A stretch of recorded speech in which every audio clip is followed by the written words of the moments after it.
Far right, Mr. Gareth Rhodes. My immediate right, Dr. Howard Zucker. To my left, Melissa DeRosa. To her left, Robert Mejica, Budget Director. Today is day 235. Statewide positivity rate continues to be good news for the state of New York.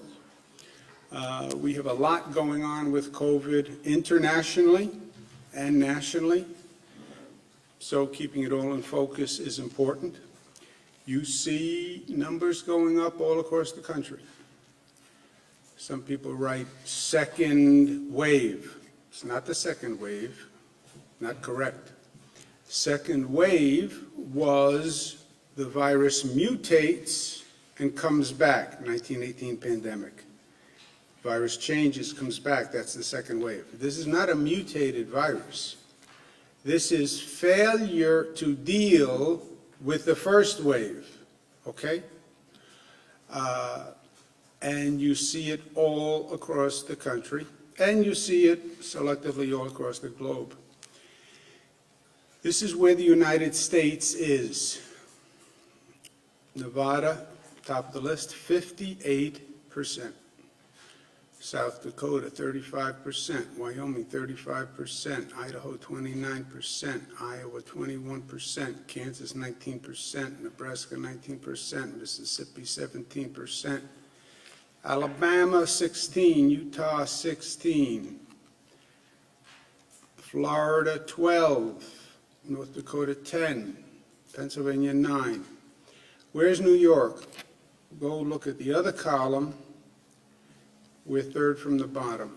The only state below 1 is the state of Maine. Great governor in Maine. That's where New York is. So we are doing very, very well. And this is the comparison. It's not just the comparison. This is one of the problems that we have. The fact that the cases are increasing all across the country is a problem for us.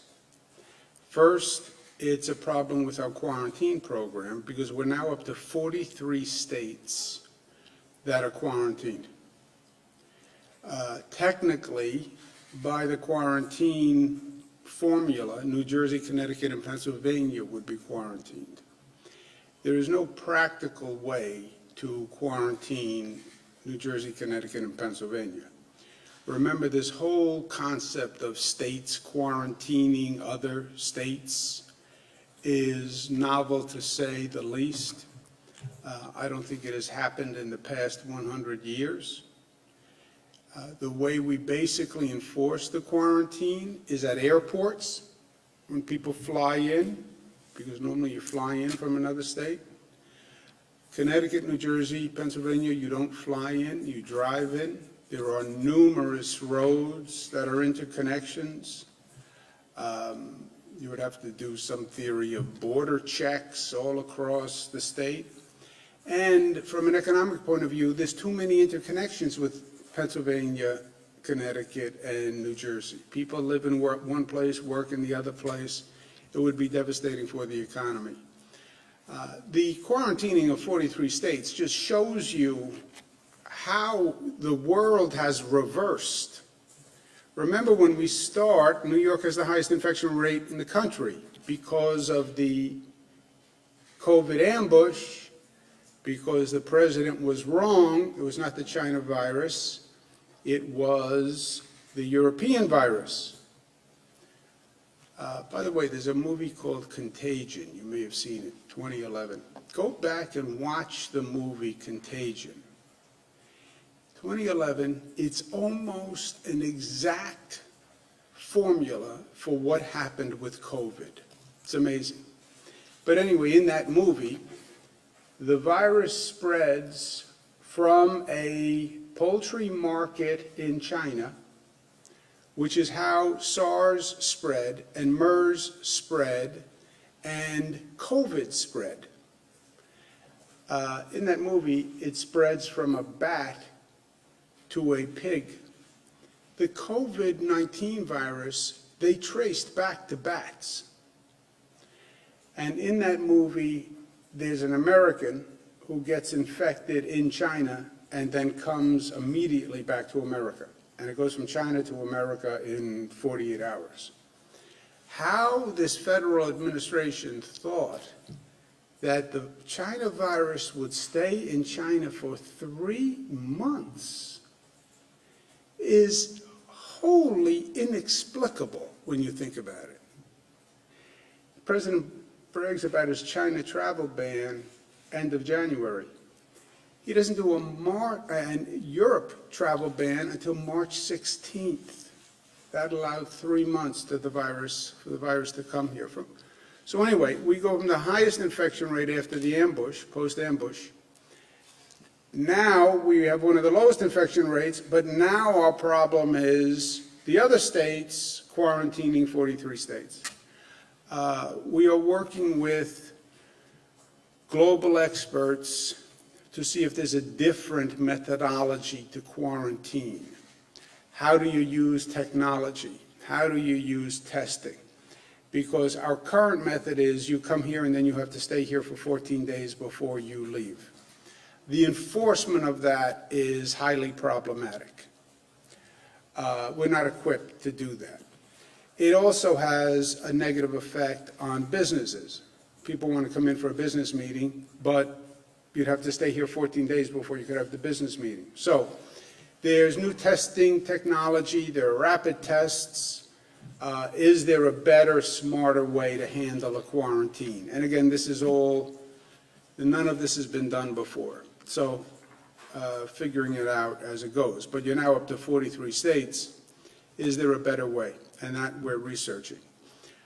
So for the fall, there are significant stressors, which the scientific community advised all along, by the way. Nobody can sit there today and say, oh, wow, fall is seeing a surge.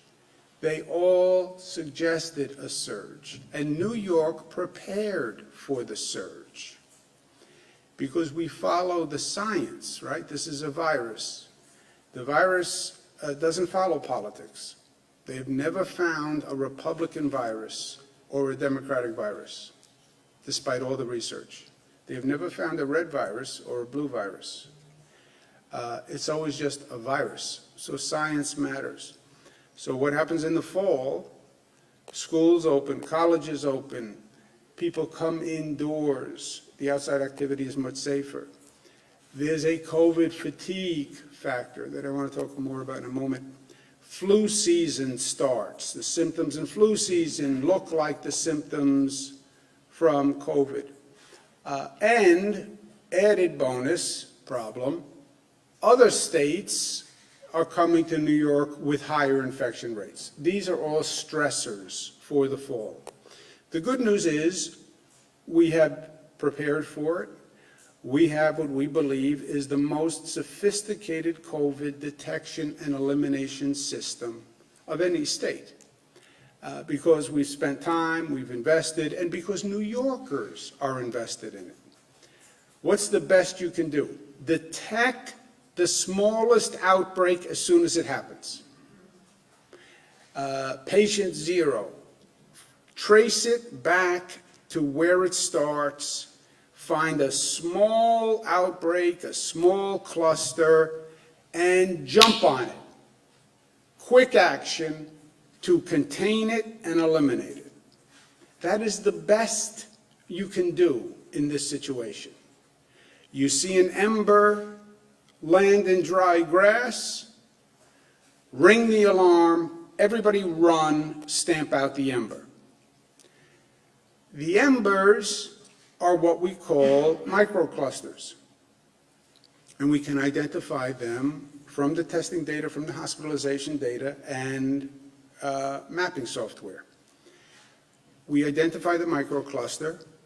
That's called a red zone. We then put a buffer around it. That's called an orange zone. We then put a buffer around the orange zone, which is a yellow zone. Why? Because these areas are so small that people walk to a store, people walk to a restaurant, and you see the viral expansion will be a series of concentric circles. It just works its way out. You drop a pebble into a pond, and you have that first ring and the second ring and the third ring. That's how COVID spreads. So focus on the intense cluster and then set up buffer zones, and that's what we did. Most restrictions in the red zone, reducing the restrictions in the orange zone and the yellow zone. Reduce the restrictions in that area. Much better than what we were doing and what many states are doing, where they only have statewide data. So the only mitigation program is close the entire state, reduce activity in the entire state. We went from that to regions. There's a problem in a region, reduce the activity in the entire region. We now have the data that takes it to such a small level, we say we're going to reduce activity, but only in that small area. So we reduce disruption. It's only in your neighborhood. It's not 5 miles one way and it's not 5 miles the other way. It's only in your area, which allows the economy to continue to run with less disruption.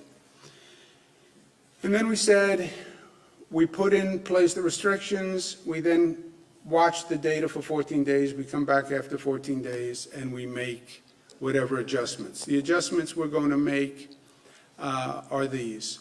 To exit a red zone under 3% after 10 days, 4% in less populated areas. What does that mean? The virus spreads faster in a denser population than in a more rural population. In a more rural area, you come into contact and proximity with fewer people than in a denser environment. If you are in the middle of New York City, you have one factor for spread.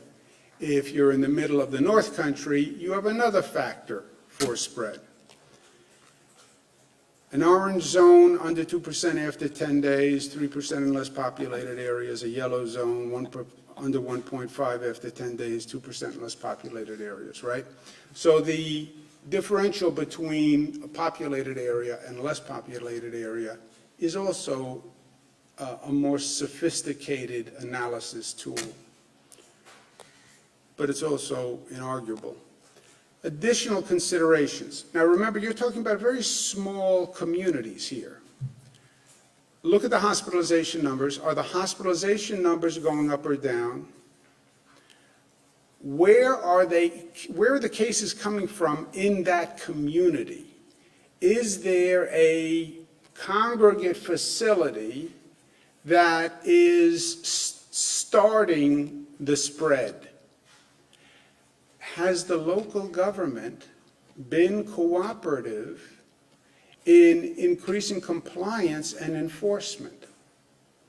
I've talked about this a lot, but guys being gender neutral, a cluster does not happen unless two things happen: lack of compliance and lack of enforcement.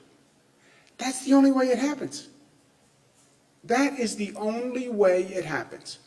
People didn't comply, went to a party with more people, went to a bar with more people, had a private party in a backyard with more people. People weren't wearing masks. Lack of compliance and lack of enforcement by the local government. Where people don't comply, the local government has to enforce. If you have no compliance and you have no enforcement, you know what you have? Spread. That's it. There's no rocket science here. How did it happen? People didn't follow the rules. The government didn't enforce the rules, and now you have spread. And then everybody says, oh my gosh, this is terrible. Here we go again. Yes. 1 + 1 = 2. No compliance, no enforcement, more spread. Period. So that's a factor. Is the local government actually doing the enforcement? And we know that has been spotty. And then since you're dealing with a small community, is the community cooperating? Or is the community taking a hostile attitude and saying, we're not doing it, we're not wearing masks, we're going to violate the gathering rules, etc. So these are additional considerations, and this is literally conversations that we have with people and groups in the community. The current microclusters, this is what they did. First, what this shows is it is working. It is working. Again, because 1 and 1 equals 2. If you talk to the community about increasing compliance, if you increase enforcement, the spread will come down. Brooklyn went from 7.7 to 5.5. Queens and Kew Gardens, 4.1 to 2.5. Queens and Far Rockaway, 3.2 to 1.8. Rockland, 13 to 4. Orange, 34 to 4. All areas, 7.9 to 4.5. That's good news. Celebrate. Don't panic. Don't fear. Well, it's out of control. No, we have it managed. We know how to do this. We just have to do it. Oh, I'm gaining weight. We can handle it. We know how to do it. Back on the treadmill. No cheesecake. We'll get it under control. This is a manageable problem. When we make progress, we adjust the targets. Brooklyn had a red zone, an orange zone, and a yellow zone. Brooklyn, the red zone remains the red zone. The orange zone becomes a yellow zone, and the yellow zone remains yellow.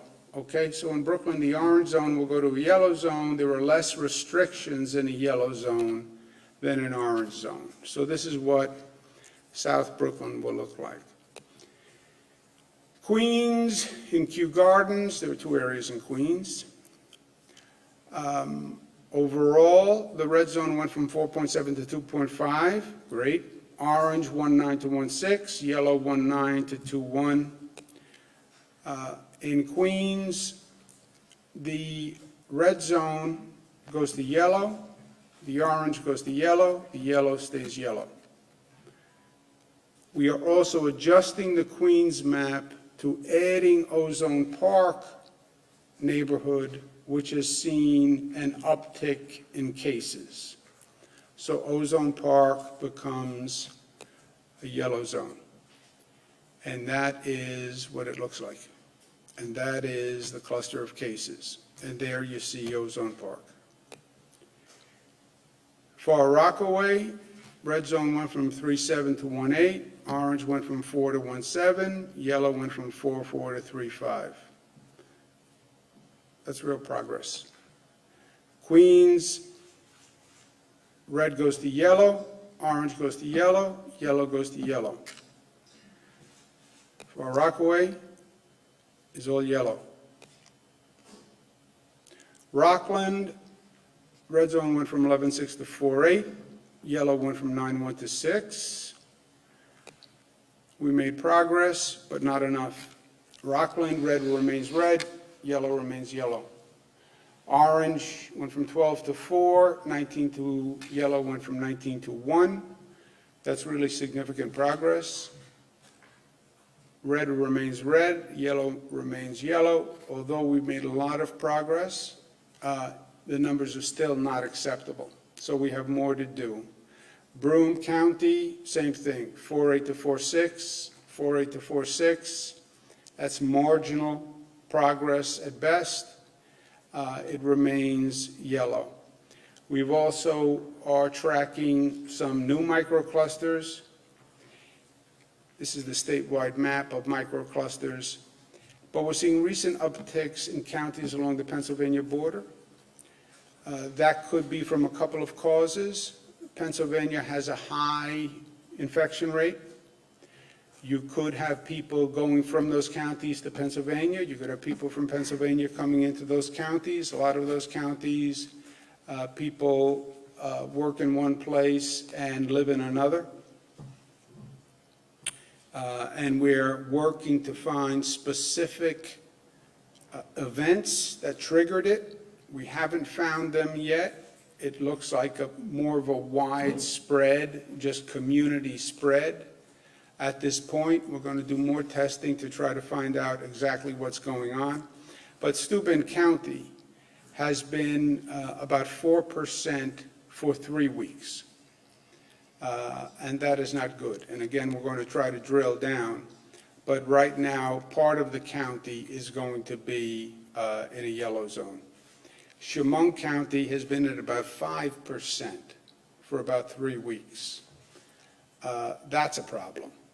Again, we're trying to find out a specific cause of the spread, but it may very well just be the proximity to Pennsylvania. So we're focusing on that. But Chemung County is going to have an orange zone and a yellow zone buffer. And you see the concentration of cases in the slide on your left, I guess. But it's always the same concept. The concentration of cases become the most intense zone, and then we have a buffer zone because that's where it's going to spread next.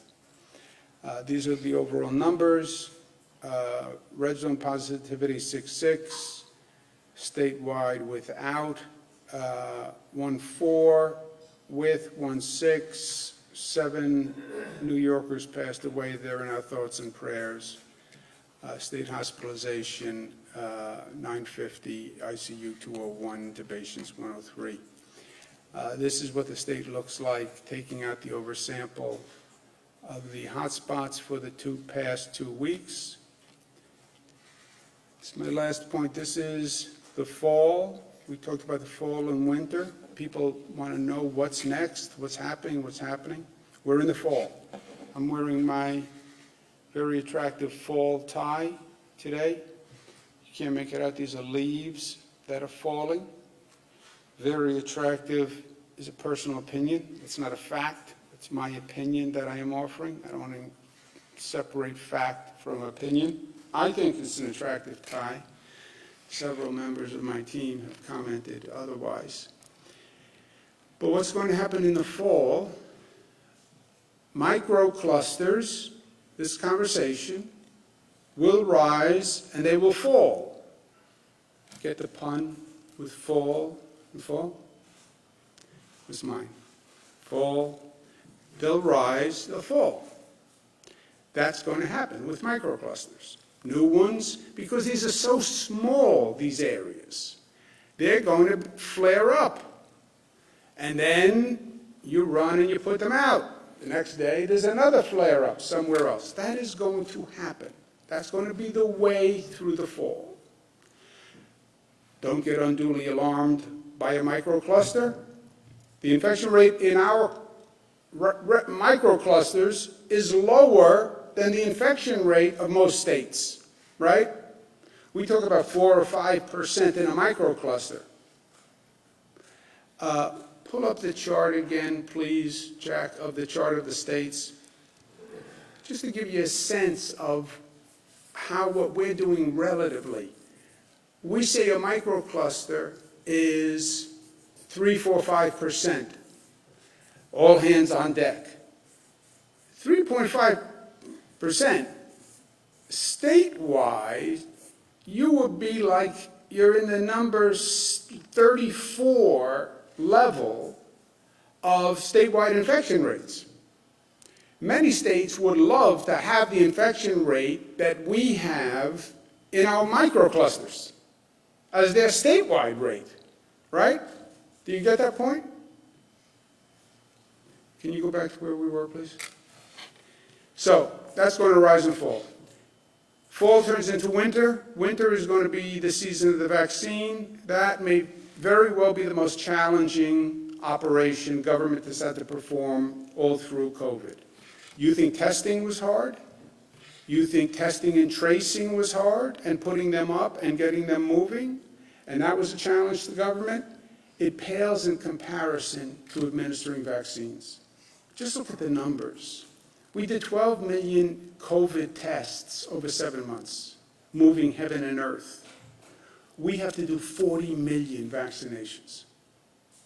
And a COVID test is a lot easier for a person than telling them, take this vaccine. Getting past the skepticism, roll up your sleeve, I have to give you a shot, then you have to come back in 21 days and you have to get a second shot. This is going to be a massive undertaking. The National Governors Association, I'm the chairman this year, we sent the White House 35 questions as to how is this supposed to work. So it's not the redux of the debacle that was testing 7 months ago. But the White House is going to stand up at one point and say, here's the vaccine.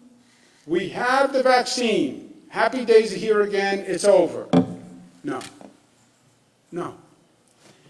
The identification of the vaccine is maybe the beginning of the end. Now you need 300 million doses. You have to convince the American people to take it. You have to prioritize who gets it first. And then you have to put together a logistical operation not seen since World War II to actually administer them.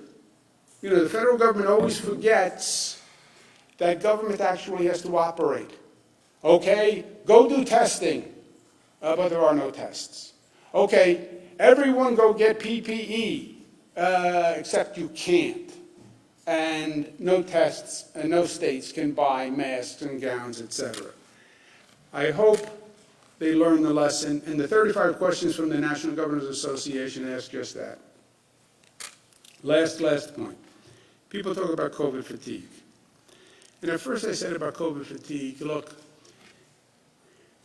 I heard COVID fatigue to mean I'm tired of wearing the mask, I'm tired of doing the social distancing. I'm just tired, and I don't want to do it anymore. To that I said, you don't have the luxury of fatigue because the virus isn't fatigued.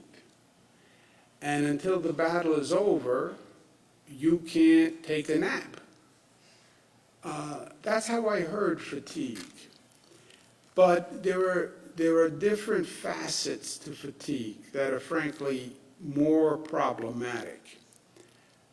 COVID has caused tremendous stress on society and tremendous individual stress. It is frightening, COVID, and it has caused significant anxiety among many people. I'm not a psychiatrist. I'm not a medical doctor. I'm telling you, from talking to people and hearing their voice and hearing their concerns, I'm telling you, we have a serious problem of the emotional stress and anxiety that COVID has caused. And the longer it goes on, the worse it is getting. COVID in the early stages, I think there's almost a form of adrenaline that kicks in and you do what you have to do and you function, and that gets you through it. The adrenaline fades, and now you have this overwhelming emotional sense. And people are feeling it. And it is worrisome to me, not as a governor, just as a person. Yes, we see it in the numbers. You see it in substance abuse. You see it in domestic violence. You see it in the number of people calling for mental health treatment. But I'm just telling you as a member of society, I have friends that I'm worried about. I speak to friends of my family who I am worried about. You can hear it in their voice. There is an emotional toll. One day they will be talking about PTSD from COVID. They will be. And one day we'll be up here with some mental health experts and some psychiatrists who are talking about the PTSD effect on children, on seniors, on all individuals who are suffering from the anxiety and stress from COVID. That is going to happen. We're all now so functionally oriented that I think we're missing the emotional and mental health toll that has gone on. What do I do about it? We're trying to increase services across the board. But it's just percolating. So today I would ask New Yorkers, just change the prioritization of who we think we are and move loving up to the top, you know. Don't do what I do. I get someone on the phone or I'm talking to someone and I say, how's everything? Everything good? Good. Let's talk about this. You feeling good? Family good? Good. Let's talk about this. How's everything going? How do you feel? How are you dealing with this? Is more important than ever before. And slowing down and asking the question, and slowing down so the person can answer the question and get past the trite, quick response. I'm fine, I'm fine, I'm fine. Oh yeah, I'm fine, everybody's fine. Nobody's fine. Nobody's fine. You can't be going through this and be fine.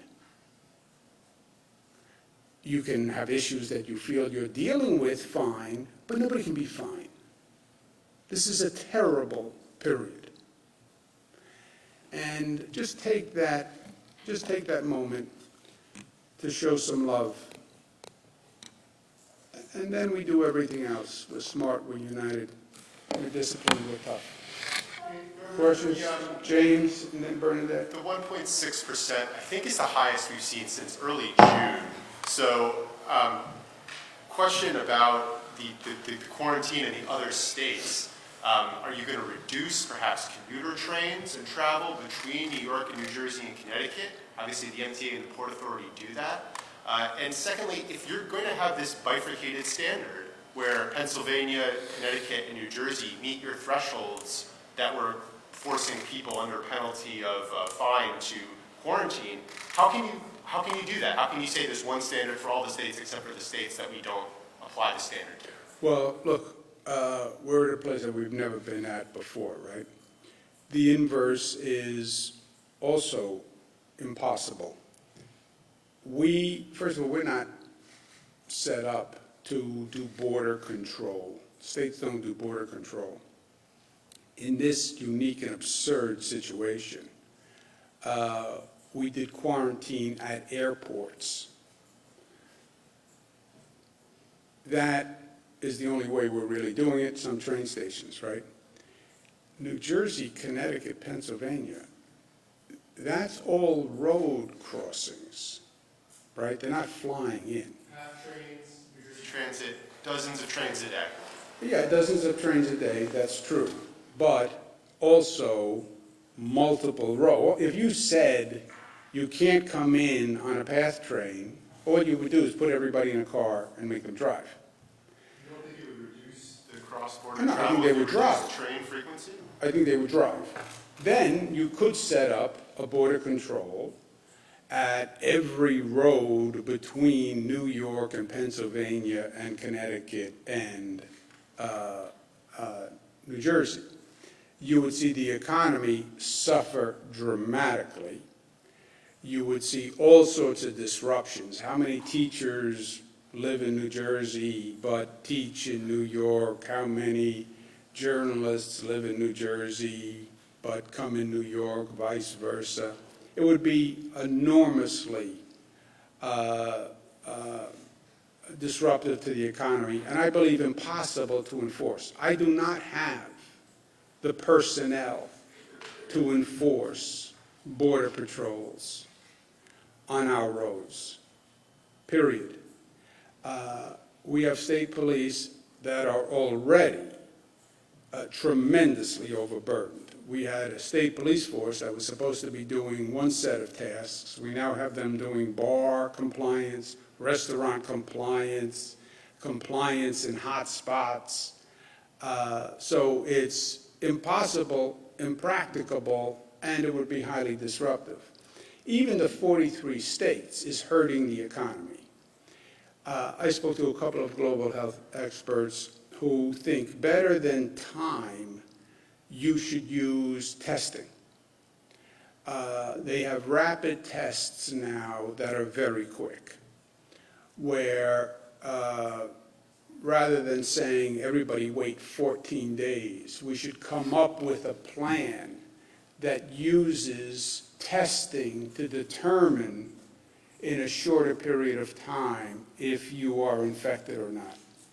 And we have to work on that. That's all I know. They said it's smarter to use testing than to just set timelines.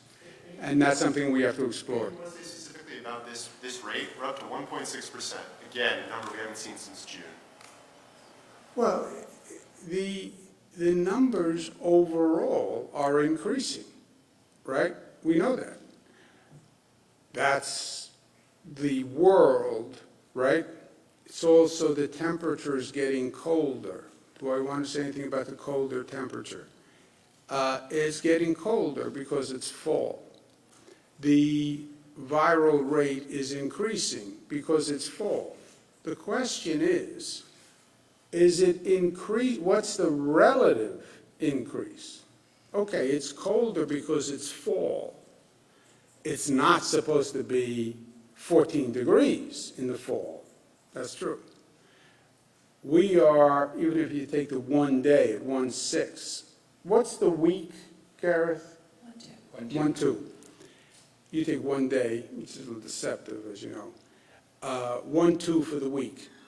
1.2, first of all, is the third lowest in the United States of America, right?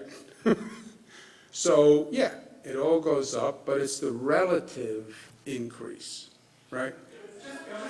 But I said Bernadette, though, after this. You can go. I'll go next. You pass? Or I'll go, fine. So, Governor, yeah, trying It's to not like you to pass, Bernadette. Collegial, but not like.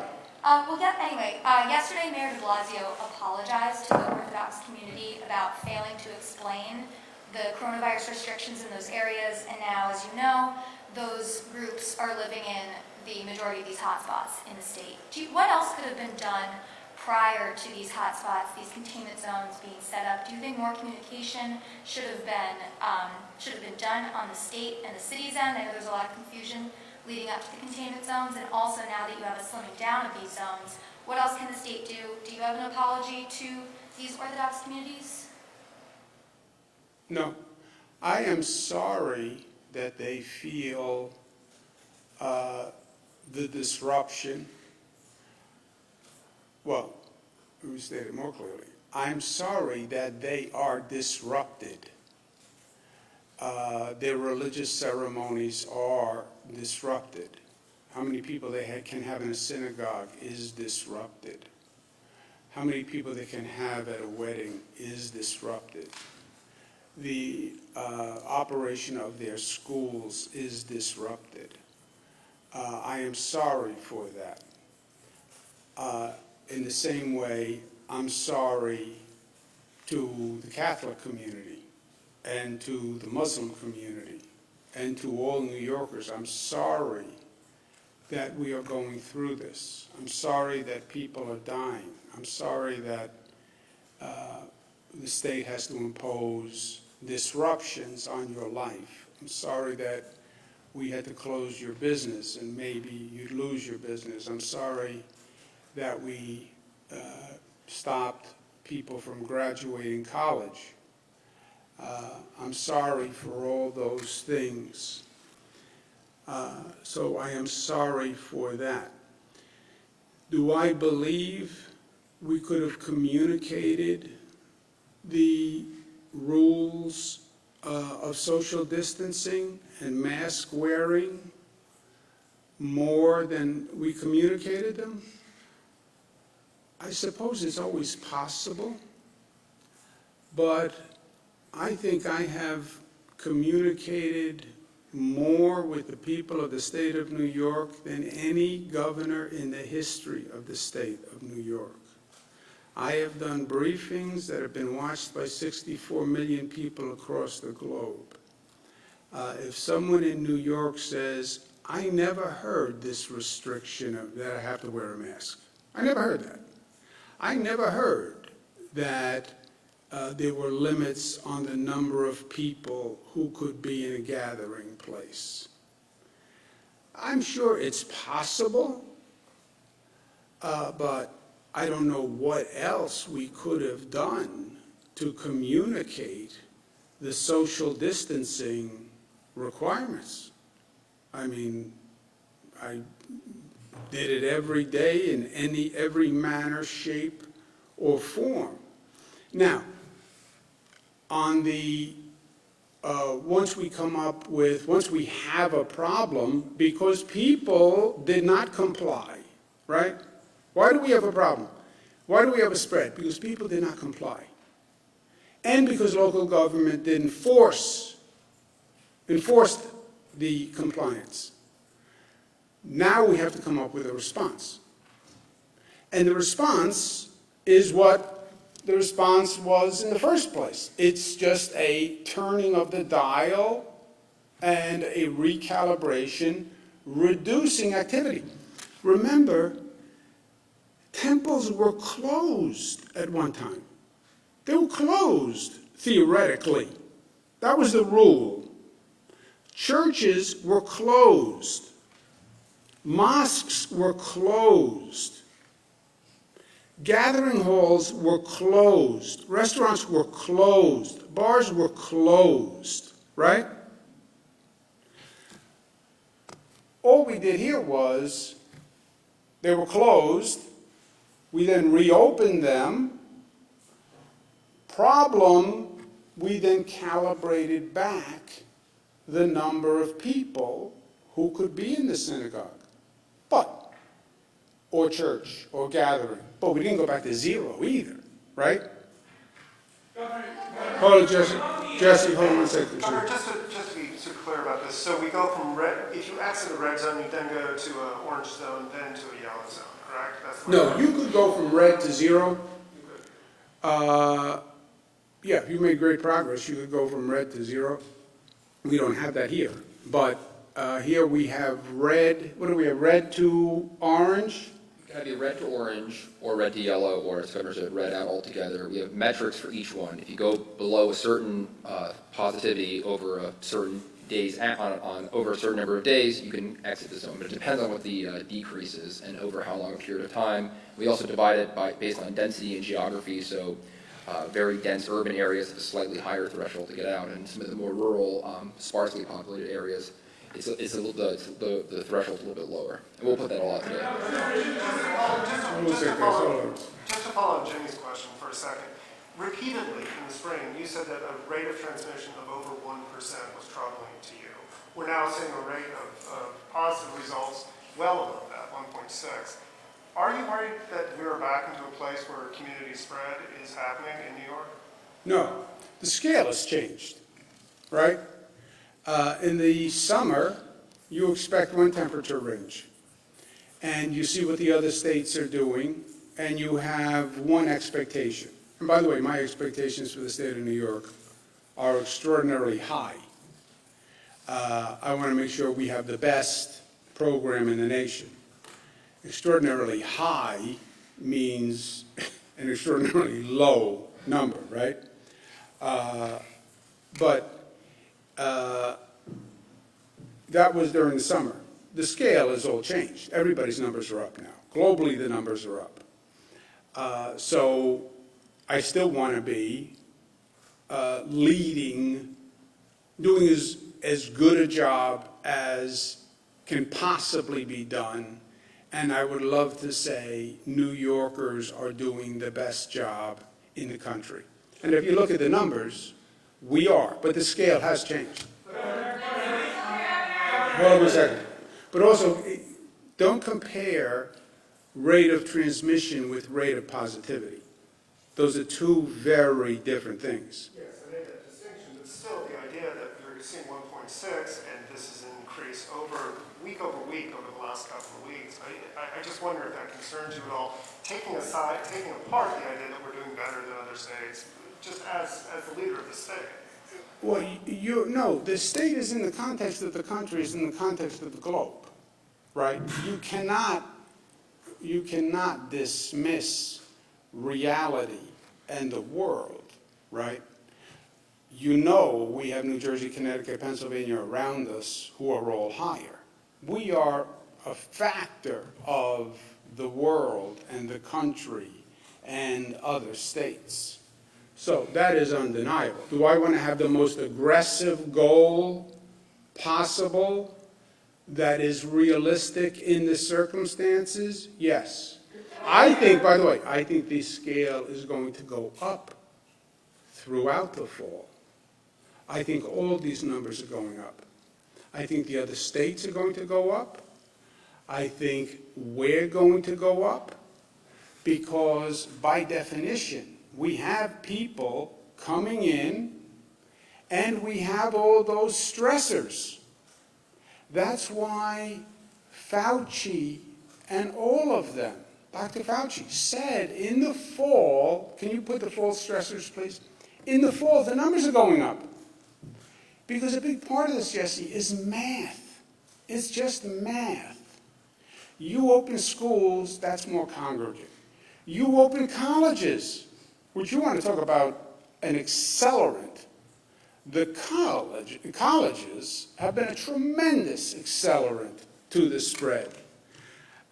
Then people go indoors, then the fatigue, meaning I don't want to follow the rules, then flu, and then it went up everywhere in all the other states. I think you're going to see more microclusters in New York. You're going to see a higher rate in New York. You're going to see a higher rate nationwide, and you're going to see a higher rate globally. We're just starting the fall. And I don't believe we're going to be ready for vaccines in December. Guys, hold. Is there a statewide rate that would trigger kind of a broader statewide shutdown again? I hope and I expect that we do it with the microcluster approach. If you are good at finding it when it's small and before it spreads, then you can control it. I think you will see more microclusters. You may be seeing more serious restrictions in microclusters, but I don't foresee, and I hope it doesn't break from a microcluster to a region, right? We went statewide, regions, we're now in microclusters. If it breaks out of a microcluster, we have a microcluster in Brooklyn, we have a microcluster in Queens, right? You can almost think of them like an infection on your body. Right now you have two lesions, you have two little rashes. We're treating them, and we hope to contain them. Could there be a circumstance where you can't contain them, and they grow, and they grow, and they grow, and then you're now into a regional shutdown situation? That is possible. I hope that doesn't happen. I expect it won't happen if, Jesse, we do what we have to do with the microclusters. See, the infuriating thing here is there's no mystery to it. It's just discipline. Compliance and enforcement. Well, they don't want to comply. They don't believe in the rules. They don't believe in them. They're hostile to the rules. All right, then you have to enforce them. Well, the local government doesn't want to enforce them. Well, then you have a situation where you have no compliance, and the local government fails to do its job, which is enforce, and then it's going to spread. That's the only way it happens. And that's why I rail against it all the time. Go ahead, John. Governor, you mentioned there's evidence of community spread in those Pennsylvania border counties, the southern tier counties along the Pennsylvania border. Isn't that by definition a more concerning situation than a microcluster where you can, target where the source was? And if that's the case, then why are you taking the microcluster approach in those southern tier counties? It's a good question. We have not identified a microcluster. Well, we have identified some microclusters earlier on. But there are counties that we have not yet identified a microcluster. We are still looking, and we haven't yet given up. Microcluster is really an intensive contact tracing mechanism, right? Here are the cases, here are the dots. Interview John Campbell. Where did you go to the restaurant? Where did you go to drink? Where do you work? Where does your girlfriend live? And then trying to put those pieces together. They call them disease detectives. It's an extensive operation. We have not yet identified microclusters. And we may, but we have not yet, except in some areas. And for the areas where we haven't, we have defined a broad yellow area because we don't have a nucleus of the cell, if you will. And that's why you see such a broad area. But we're still looking. Hypothesis, but we're not sure. We're also looking at the contact tracing. Do you go to Pennsylvania? Does your girlfriend live in Pennsylvania? Are you going back and forth? Did you just go, to a family occasion? Because it's right on that Pennsylvania border. And Pennsylvania is like, 9%? Yep, almost 10. Pennsylvania is almost 10%. We're right on the other side of the border at 1 or 2%, right? You have a point? No, Jesse, I just wanted to circle back to you for a minute on the rate of transmission. So according to the firms that we work with, Statista, which is the top firm we work with, our rate of transmission in New York is still between 0.95 and 0.99. And every doctor, scientist in the world will tell you you want to be below 1%. So despite the fact that the positivity is slightly up, even though, as the governor said, comparably to the nation, we're the third lowest, it has been consistent. You look at it over a 7-day rolling average, you look at it over a 10-day rolling average, you look at it a 14-day rolling average, so any one anomaly doesn't skew your decision making. And the point of the cluster approach is identify it, attack it, see if you can contain it, which is what the numbers tell you, and then either ease restrictions, keep restrictions, or increase restrictions. But just on your rate of transmission, because I know that the verbiage gets confusing, especially for the public, positivity and the rate of transmission have nothing to do with one another. And New York's rate of transmission is below 1%, which is where you want to be. The rate of transmission is more relevant, right? Sorry? Let's take, I can't see who's speaking because of the masks. Is that you? It's me. I was just wondering, are you... It's hard to see because the eyes don't move when you talk. So the eyes stay the same. I know, and my glasses are fogged up. Are you going to be requiring all students to get tested before they return to schooling after winter break? Was it a mistake not to do so in late August? And when will you release the number of infections at individual nursing homes, like many other states, including New Jersey, are doing? Yeah, I don't know on the rules on SUNY, and I don't know where Department of Health is in addressing any other data, but Department of Health can get back to you. Nick, go ahead, last one. Last question, Nick. What do you have on your mask, by the way? What do you have on your mask? The Yankee mask. It says, say again? It's a Yankees mask. A Yankees mask. I see, okay. Could you respond to or react to the poll that we released today showing 67% of New Yorkers support your handling of the pandemic? Do you think that's why in part we've got some political capital when it comes to, say, making decisions on closing down certain businesses, non-essential businesses, schools, things like that? Has that enabled you to, be able to do what you have done given the public support? Nick, I think the public supports what I've done because the public supported it before I did it. What they write these pieces, quote unquote experts or analysts, pundits. Well, you should have done this then. You should have done this. You should have done this earlier. They don't know what they're talking about. I didn't do anything. I didn't do anything.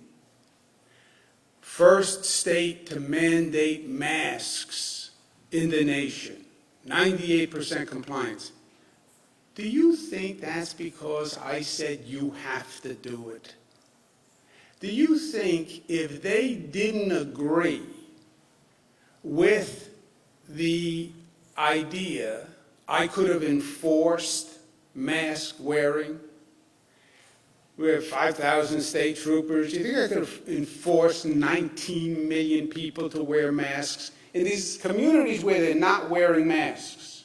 You still can't get the local government to go to a small community and say, wear your mask. They won't do it. New York City, they won't do it. Other counties, they won't do it. Well, we tell people they should wear their mask. Like there's anybody left in this state who needs to be told you should wear your mask. It could never have been done by government. It could never have been done by strong arm of government forcing mask wearing, forcing you to stay home, forcing social distancing, forcing you to use hand sanitizer. That's not how we did it. I sat here and said to the people of the state, here are the facts. This is how the virus spread. This is what it looks like. If you wear a mask, then chances are you won't spread it. And I think it's a good idea that we say to each other, we should all wear a mask for each other. And New Yorkers said, yeah. I agree with you. I agree with you. You gave me the facts. I agree with you. I said, okay, have we finished that point? Yes, I agree with you. Okay, let me sign the order. Masks. The order came after the information was presented. In every case, because the first time, Nick, I signed an order that said, do this, and they said, oh no, I'm not doing that. I don't understand why I should do that. The party's over. Because my credibility would be gone, and government wouldn't have any ability to enforce it, and then they wouldn't follow any other rule.